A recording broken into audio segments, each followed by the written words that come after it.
Efésios no capítulo 2, no versículo 10. Porque somos criação de Deus, realizadas em Cristo Jesus, para fazermos boas obras, as quais Deus preparou antes para nós as praticarmos. Aleluia. Presta bem atenção aqui, meu irmão. Paulo aqui no livro de Efésios, para a igreja em Éfeso, ele nos conta alguns princípios bíblicos, alguns princípios poderosos, para que nós realmente possamos viver a plenitude do Senhor em nossas vidas. Paulo, ele diz aqui que nós somos criação de Deus. Deus planejou, Deus sonhou e Ele nos criou. Ele não precisava de mim e de você, mas a Bíblia fala que Ele quis nos criar. Deus não precisava de você, mas Deus quis que você fosse criado.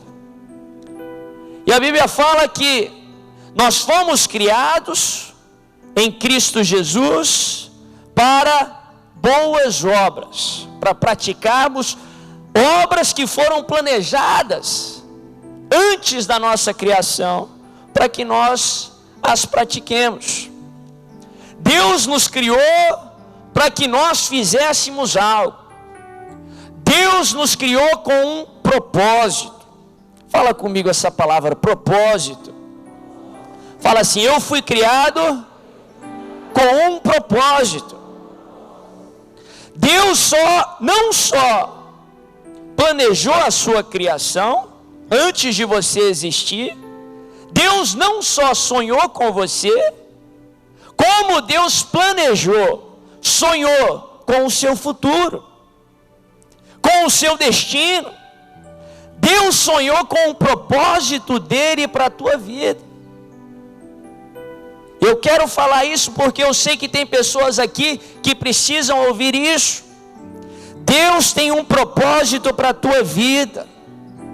Esse problema que você está passando não é o fim. Deus tem um futuro para você. Deus tem um propósito para você. O propósito de Deus para a tua vida, ele é ímpar. Ele é peculiar a você. Ninguém em todo o universo pode viver aquilo que Deus sonhou para a tua vida. Ninguém em toda a terra pode viver o propósito que Deus tem para você, que Deus sonhou para a tua vida. Deus tem um propósito para você. Ele revestiu você de talentos, de dons, de qualidades e imperfeições, para que você pudesse dizer sim a esse propósito, e para que você pudesse viver esse propósito. Quando nós chegarmos nos céus, e aqui na terra, meu querido, nós estamos sendo recompensados pelo o que nós vivemos do propósito de Deus. Por si, nós estamos executando, vivendo o propósito de Deus ou não. Você não vai ser recompensado, você não é recompensado pelo propósito que Deus tem para o seu irmão. Você é recompensado por viver o propósito que Deus tem para a tua vida. O propósito ímpar, único, que Deus tem para você. Muitos cristãos, isso talvez é mal do ser humano, nós temos a tendência de querer viver aquilo que Deus tem para o outro, de querer viver aquilo que Deus tem para o próximo. Deixa eu te dar uma palavra de Deus: para de querer viver o propósito que Deus tem para o seu irmão. Se Deus quisesse que você vivesse o propósito que Ele tem para o seu irmão, Ele não teria te criado. Quantos estão entendendo? Diz amém. Deus te criou, e Deus te criou com um propósito de vitória, um propósito de alegria, um propósito de vida e de vida em abundância, um propósito de conquista, um propósito de honra, um propósito de esperança. Deus te criou com um propósito, meu querido. Nessa noite eu quero compartilhar com você sobre duas verdades, dois princípios que a palavra de Deus nos ensina, para que nós possamos viver o propósito de Deus em nossas vidas, para que nós possamos viver a plenitude do propósito de Deus para as nossas vidas, para a nossa jornada, a plenitude do propósito de Deus para o seu futuro, para o seu presente, para essa situação que você está vivendo. Deus tem um propósito para essa situação que você está passando. Deus tem um propósito para essa batalha que você está enfrentando. E, meu querido, não é um propósito de derrota, não é um propósito de sofrimento, é a vontade perfeita de Deus para essa situação. Então quero compartilhar com você duas verdades. A primeira, presta bem atenção. Primeiro, entenda que você foi criado de uma forma maravilhosa para ter um futuro maravilhoso. Eu vou falar, parece redundante, mas eu vou explicar. Você foi criado de uma forma maravilhosa para ter um futuro, fala comigo, maravilhoso. Mais forte, fala com fé, declara sobre o seu futuro. Fala, maravilhoso. Fala, o meu futuro, o meu amanhã, a minha semana há de ser maravilhosa. Quem crê nisso diz aleluia. Presta bem atenção aqui, queridos. Você foi criado de uma forma maravilhosa. Davi entendeu isso, e ele fala nos Salmos, de uma forma maravilhosa eu fui criado no ventre da minha mãe. Deus nos criou de uma forma surpreendente, de uma forma maravilhosa. Paulo fala aqui que nós somos criação de Deus. A palavra que Paulo usa aqui para falar sobre criação, no grego, o Novo Testamento foi escrito no grego, essa palavra é poemia. Essa palavra que ele usou nesse texto para descrever aquilo que nós somos, para descrever a forma que nós fomos criados. Essa palavra poemia, ela também significa uma obra de arte, uma obra maravilhosa. Deus, quando nos criou, como eu falei, Ele não criou porque Ele tinha uma necessidade do homem. Se Ele criou o universo para constituir uma família, o Pai, o Filho e o Espírito Santo já era uma família em si mesmo. Deus já tinha essa necessidade suprida. Deus não criou você porque Ele precisava de você. Deus criou você porque Ele desejou a sua vida. Você é desejo do coração de Deus. E a Bíblia fala que quando Deus te teceu, quando Deus te formou, Ele te considerou uma poemia. Essa palavra poemia no grego, que originou a palavra poema, que nós usamos hoje na língua portuguesa. Ou seja, para Deus, o ser humano, para Deus, você é como se fosse uma obra de arte que Ele fez. Para Deus, você, a sua vida, é como se fosse um poema maravilhoso que Ele escreveu. Quantos se alegram nisso, diz aleluia. Deus não só sonhou com você, Ele se alegrou em criar a tua vida. Meus queridos, nós temos diferentes tipos de hobbies. Há um ano atrás eu levei a minha esposa para ver um museu de artes finas. A gente estava fora do país, e eu levei ela para ver alguns quadros.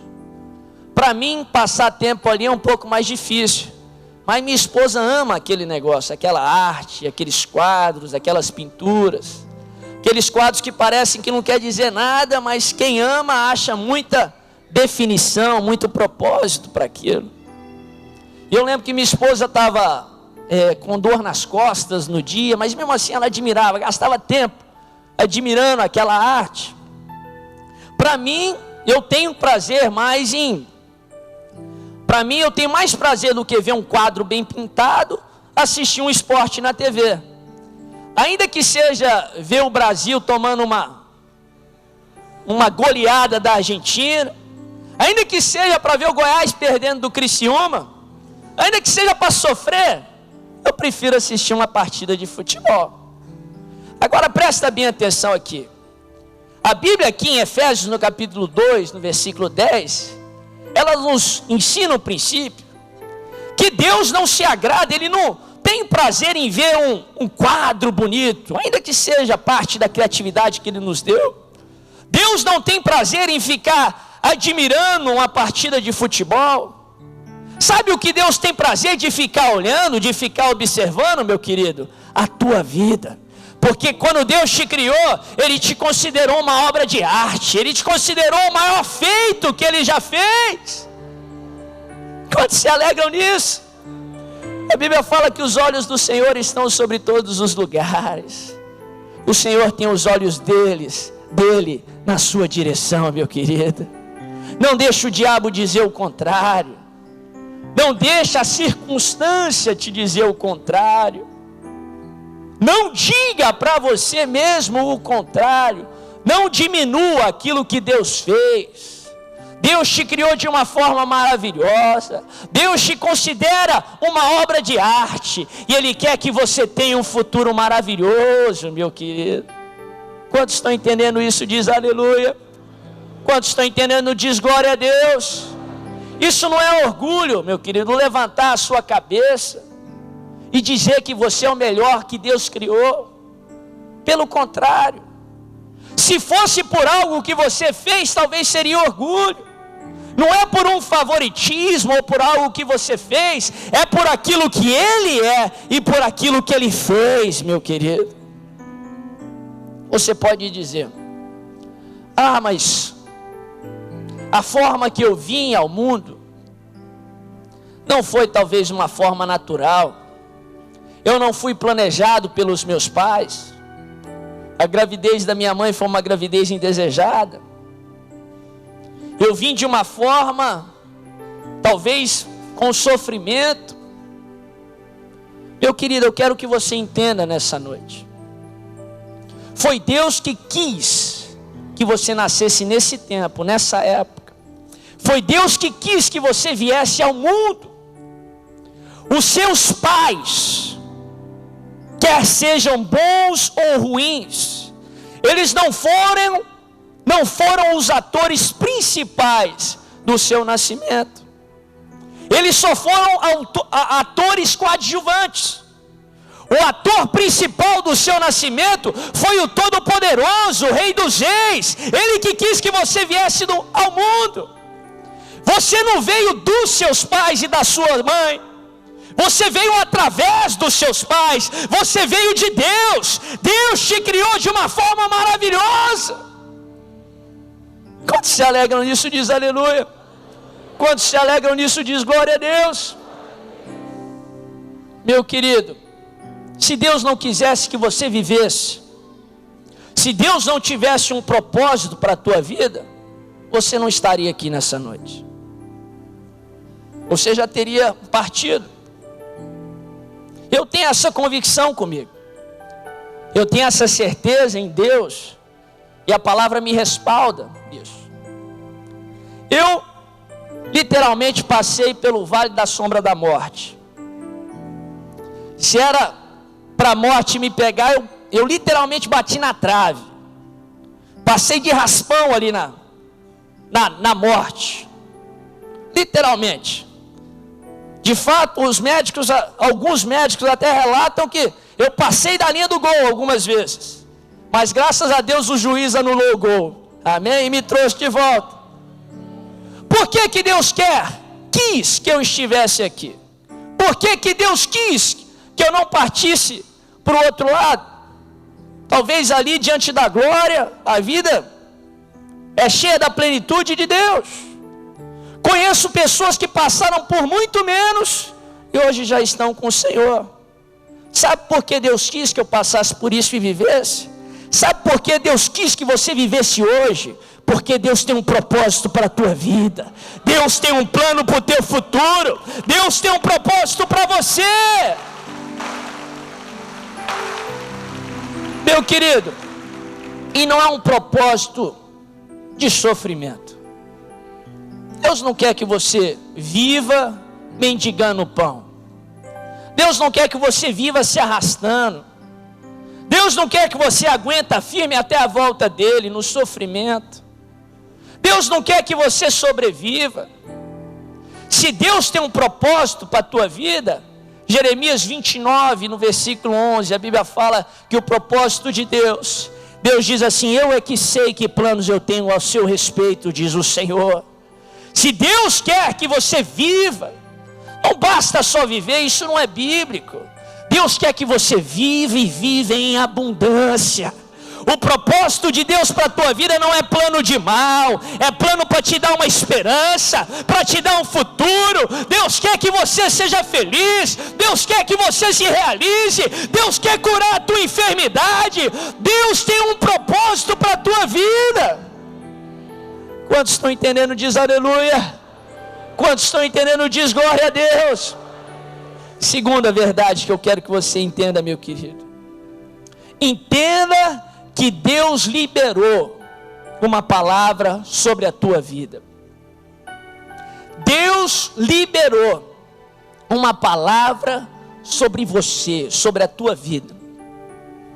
Se você quiser ler depois, no primeiro capítulo de Gênesis, a partir do versículo 28 até o versículo 31, a palavra de Deus conta sobre a criação do homem. Deus criou o homem à sua imagem e semelhança. E após criar o homem, a Bíblia fala que Deus liberou uma palavra sobre o homem. Adão ali representava a humanidade. Adão ali representava eu e você. Deus liberou uma palavra sobre a tua vida antes de você nascer.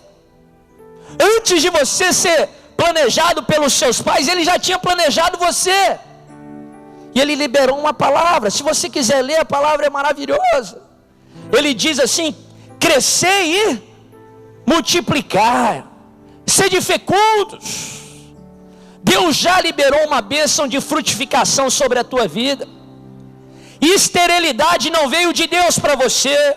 Deus já liberou uma palavra de fertilidade, de fruto sobre a tua vida. Ele fala crescer. Deus já liberou uma palavra de crescimento sobre a tua vida.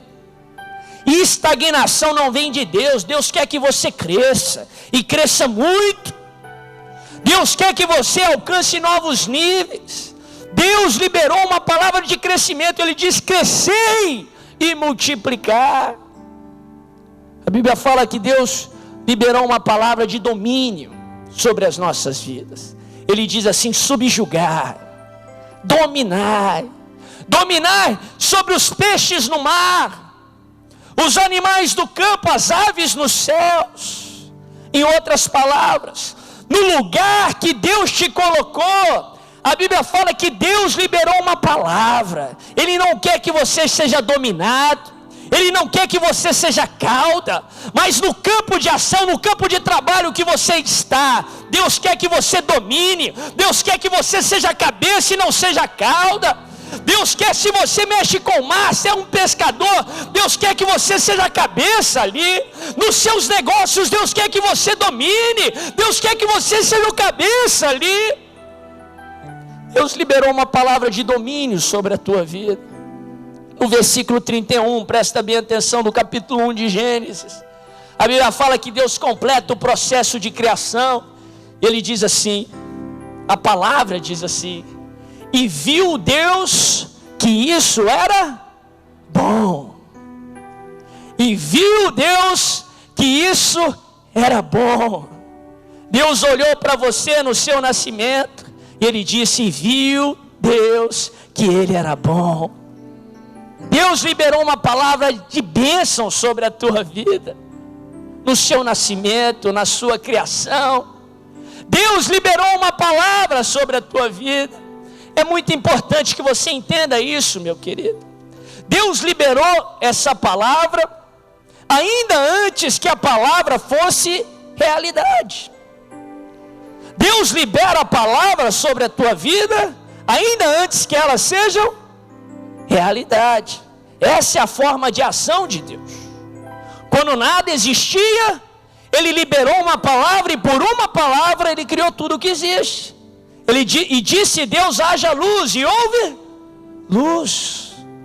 A Bíblia fala que Ele chama as coisas que não são como se já fosse. Isso é um princípio, meu querido, poderoso. Isso é tema de outra mensagem, mas eu não posso passar sem compartilhar isso com você. Tiago nos ensina que morte e vida estão no poder da língua, da palavra. Se você quer vida sobre o seu futuro, se você quer que o propósito de Deus se cumpra na tua vida, se você quer a bênção do Senhor sobre o futuro da sua família, ainda que não seja, você tem que declarar a palavra, você tem que liberar a vida. Ao passo que, se você declarar mal, se você declarar a morte, o mal e a morte te sucederão. Quantos estão entendendo? Diz aleluia. Você tem que entender o poder de andar debaixo da palavra liberada, da palavra de bênção que Deus já derramou sobre a tua vida, que Deus já liberou sobre você. Você pode dizer: ah, mas o homem pecou, a maldição entrou no mundo. De fato, o homem pecou e se afastou dessa palavra de bênção. Mas a Bíblia fala que em Cristo Jesus nós temos completa redenção, e aquela palavra se torna realidade em nossas vidas em Cristo novamente.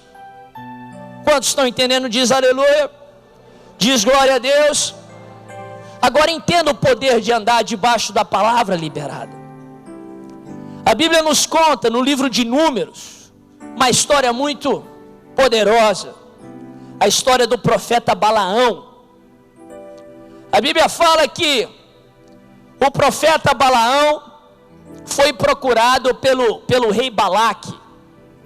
Ele era o rei dos Moabitas, e os Moabitas estavam com medo, estavam com ódio do povo de Deus, o povo de Israel. E a Bíblia fala que Balaque mandou chamar Balaão, para que Balaão profetizasse o mal sobre Israel. E ele mandou dizer a Balaão: eu sei que tudo que você declara acontece, qualquer que você abençoa é abençoado, qualquer um que você amaldiçoa é amaldiçoado. E Balaque manda a comitiva até Balaão. Quando eles chegam ali diante daquele profeta Balaão, eles contam a história que Balaque queria que ele amaldiçoasse o povo de Deus. E ele diz assim: eu vou consultar o Senhor para saber o que Ele quer que eu faça. Ainda que a Bíblia fala que Balaão não tinha os procedimentos corretos, ele sabia que quando se tratava do povo de Deus, ele tinha que consultar o Senhor. E a Bíblia fala que ele vai até o Senhor e pergunta a ele o que ele deve fazer. E a Bíblia fala que Deus responde algo maravilhoso. Presta bem atenção, em nome de Jesus. Deus fala assim a Balaão: não vá com esses homens, não vá amaldiçoar o povo de Israel, porque ninguém pode amaldiçoar aquilo que eu abençoei. Ninguém pode amaldiçoar aquilo que é bendito. Meu querido, isso é muito poderoso. Se alguém amaldiçoa a tua vida, se a circunstância está tentando amaldiçoar você, meu querido, antes da maldição, antes da ação do inimigo, Deus já liberou uma palavra de bênção sobre você e sobre a sua família, e a bênção sempre vence a maldição. Quantos estão entendendo? Diz aleluia. Diz glória a Deus. E a Bíblia fala que eles insistiram com Balaão, e Balaão no final das contas foi. Quando chegou lá, Balaão encontrou com Balaque, e Balaque contou a sua versão, pediu para que ele amaldiçoasse o povo de Israel. Ele deu uns elogios ao profeta, falou: qualquer que você abençoa é abençoado, aquele que você amaldiçoa é amaldiçoado. E Balaão foi para amaldiçoar o povo de Deus. E a Bíblia fala que quando ele levanta as mãos, quando ele se prepara para amaldiçoar, quando ele se prepara para liberar uma palavra de destruição para o povo de Deus, para o povo de Israel, dos céus vem a intervenção do Senhor. E o Espírito Santo de Deus, na hora que Balaão queria fazer o mal, ele muda o coração de Balaão. Quando era para ele amaldiçoar, ele libera uma palavra de bênção e ele diz: ninguém pode amaldiçoar aquilo que o Senhor já abençoou. Balaque é insistente, ele tenta por mais 3 vezes, no total de 4 vezes. E quanto mais eles tentavam destruir, quanto mais eles tentavam amaldiçoar o povo de Deus, o Espírito Santo vinha e intervinha, e eles liberavam uma palavra de bênção, eles liberavam uma palavra de frutificação, de conquista, eles liberavam uma palavra de Deus. Você está debaixo de uma palavra de bênção do Senhor. Deus, quando te criou, Ele viu que você era bom, Ele viu que você teria um futuro de vitória, Ele sonhou com o teu futuro, Ele sonhou com o propósito que Ele tem para a tua vida. Se essa situação se levantou para amaldiçoar a tua vida, se os seus inimigos estão te intimidando, estão te amaldiçoando, meu querido, dos altos céus vai vir uma intervenção de Deus. Aquilo que era para te amaldiçoar, aquilo que era para te destruir, no final da história vai acabar te abençoando, e você vai acabar bem melhor do que quando você começou.